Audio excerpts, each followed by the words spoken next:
Hello my friends, आप सुन रहे हैं हमारी कहानी जो कि एक खूबसूरत सी कहानी है। इसका नाम है माफियाज एंजल एपिसोड 2। तो चलिए स्टोरी को आगे बढ़ाते हैं। इस स्टोरी को आगे सुनते हैं। एक लड़का एक अजीब से बहुत डरावने कमरे में बैठे एक किंग साइज सोफे पर ही किसी राजा की तरह ही बैठा था, जो अपने हाथों में एक गन पकड़े हुआ था जिससे वह गोल गोल अपने हाथों में घुमा रहा था। जस्ट उसी के सामने एक आदमी बहुत ही खराब हालत में तड़प रहा था। उसके हाथों की सभी उंगलियां बेरहमी से काट दी गई थीं, जो वही उस आदमी के आसपास ही पड़ी हुई थी। उस आदमी की बॉडी पे जगह जगह जले हुए निशान थे, जिसे देख ऐसा लग रहा कि मानो किसी ने उसको बेरहमी से गर्म लोहे से जलाया हो। वह आदमी लगभग बेहोशी की हालत में ही पड़ा हुआ था। उसी कमरे में उस लड़के के बॉडीगार्ड्स खड़े हुए थे, जिनको देखकर ऐसा लग रहा था कि मानो उन्होंने जैसे कुछ देखा ही ना हो या ये सब उनके लिए रोज का ही हो। तभी वो लड़का उस आदमी को देखते हुए कहता है, मिस्टर राजीव मल्होत्रा, मुझे ज़रूर तुम्हारे साथ एक पुराना हिसाब पूरा करना है।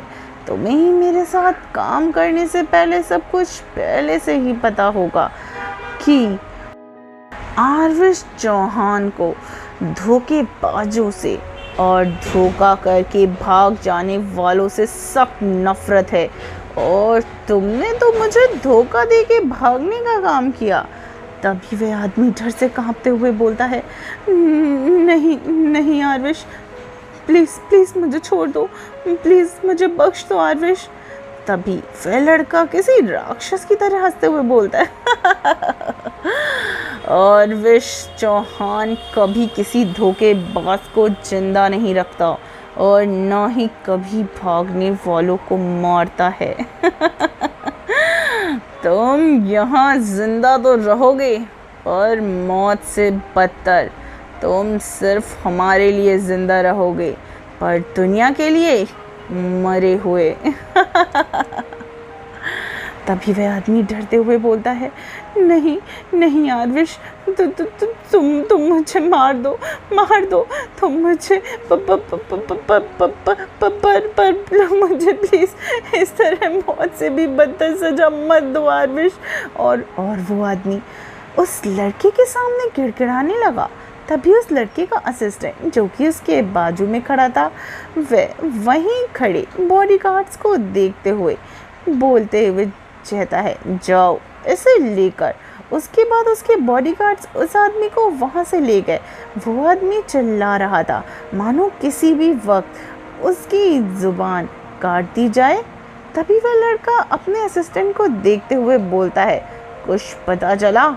उसके बारे में एक चेतावनी दी थी, अगर इस बार ना बोला तो तुम्हारे लिए अच्छा नहीं होगा। तभी उस लड़के का असिस्टेंट डरते हुए बोलता है, बॉस बॉस बॉस हम पता कर रहे हैं, पर अभी तक उनका कोई भी पता नहीं चला। और वो अपना सर नीचे कर लेता है। तभी वह लड़का गुस्से में चिल्लाते हुए बोलता है, तुम लोग पिछले 3 साल से यही बोल रहे हो, अगर अगले 1 हफ्ते के अंदर तुमने ये पता नहीं किया कि वो कहाँ है, तो तुम अपनी अर्थी खुद सजा कर रखना। फिर उसका असिस्टेंट डरते हुए बोलता है, जी जी जी जी जी जी बॉस। फिर वह लड़का वहाँ से गायब हो जाता है, या यूँ कहो वहाँ से चला जाता है। तो फ्रेंड्स, ये है हमारी कहानी का मेन हीरो, यानी आरविश चौहान। गोरा रंग, भूरी आंखें, बिखरे हुए बाल, जिम से बनाई हुई मस्कुलर बॉडी, हाइट है 6.5, उम्र 25 साल, एशिया का सबसे बड़ा बिजनेसमैन और अंडरवर्ल्ड का माफिया किंग। इसका नाम सुनकर ही लोगों की रूह कांप जाती है। इसका इतना खौफ है कि लोग इससे दूर ही रहना पसंद करते हैं, पर बड़े से बड़े बिजनेसमैन इसके साथ बिजनेस करना चाहते हैं। लड़कियां तो मानो इसको एक ड्रीम बॉय की तरह ही देखती हैं, जिसे देख तो सकते हैं पर पा नहीं सकते हैं। इसको कोई नहीं जानता ऐसे कहाँ से आया है और कुछ सालों में एशिया का नंबर 1 बिजनेसमैन बन गया। लोगों का कहना है कि इसकी कोई कमज़ोरी भी नहीं है, पर इसका गुस्सा इतना खतरनाक है कि लोगों को बेरहमी से ये मारता है तो लोगों की रूह तक कांप जाती है। हे फ्रेंड्स, आप लोग जानते हैं कि ये मेरी एक न्यू स्टोरी है। अगर आपको हमारी इस स्टोरी का ये कैरेक्टर यानी आरविश चौहान पसंद आता है तो प्लीज़ इस स्टोरी को बहुत सारा लाइक करिए और कमेंट करके बताइए कि आपको ये स्टोरी कितनी पसंद है और आप इस स्टोरी के आने वाले एपिसोड सुनने के लिए कितने बेताब हैं। तो आखिर आरविश किसको ढूंढ रहा है? कौन थे वो बच्चे और कौन था वो लड़का?